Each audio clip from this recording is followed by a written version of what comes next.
Hello! Hi friends. ఈరోజు మా ఇంట్లో అత్తమ్మ టమాటా చారు రెసిపీ చేశారు. ప్లీజ్ ఒకసారి మీరు కూడా ఈ వీడియోని చూడండి.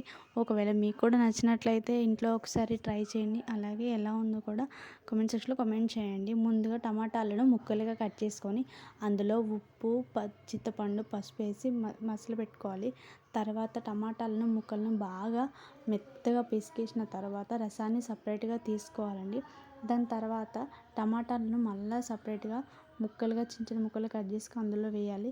పచ్చిమిర్చి, ఉల్లిపాయ, తగినంత కొత్తిమీర వేసుకోవాలి. అలాగే సరిపడినంత కారం కూడా మీకు రుచికి తగ్గట్టు కారం అయితే వేసుకోండి. అంటే ఎవరి టేస్ట్ వాళ్ళకు ఉంటుంది కదా. అలాగే 2 టీ స్పూన్ల కారం, అలాగే సాల్ట్ కూడా వేసుకోండి. మళ్ళా ఆ రసాన్ని అనేది మసలబెట్టాలి. బాగా మసిలిన తర్వాత అందులో తగినంత ధనియాల పొడి, తగినంత మెంతి పొడి, తగినంత అల్లం వెల్లుల్లి పేస్ట్ కూడా వేసుకొని మళ్ళీ బాగా మసలనివ్వాలి. తర్వాత అది వేరే బాండీ తీసుకొని అందులో తగినంత ఆయిల్ పోసుకోవాలండి. ఆయిల్ బాగా హీట్ అయిన తర్వాత అందులో వెల్లుల్లి రెబ్బలు వేసుకోవాలి. అలాగే జీలకర్ర 1 టీ స్పూన్ వేసుకోవాలి. మాడనివ్వద్దండి. మాడిపోతే మాత్రం టేస్ట్ అనేది కూడా మొత్తం మారిపోతుంది.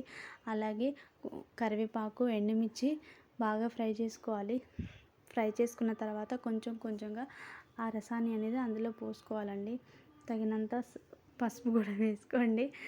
వేసుకున్న తర్వాత ఆ రసాన్ని కొంచెం కొంచెంగా అందులో వేసుకున్న తర్వాత ఎక్కువ మసలనివ్వద్దండి. కొంచెం ఆల్రెడీ మసలబెట్టుకున్నదే కాబట్టి ఒక్కసారి మసలితే సరిపోతుంది.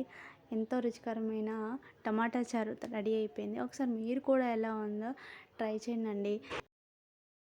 మీకు కనుక ఈ వీడియో నచ్చినట్లయితే please like, share and subscribe.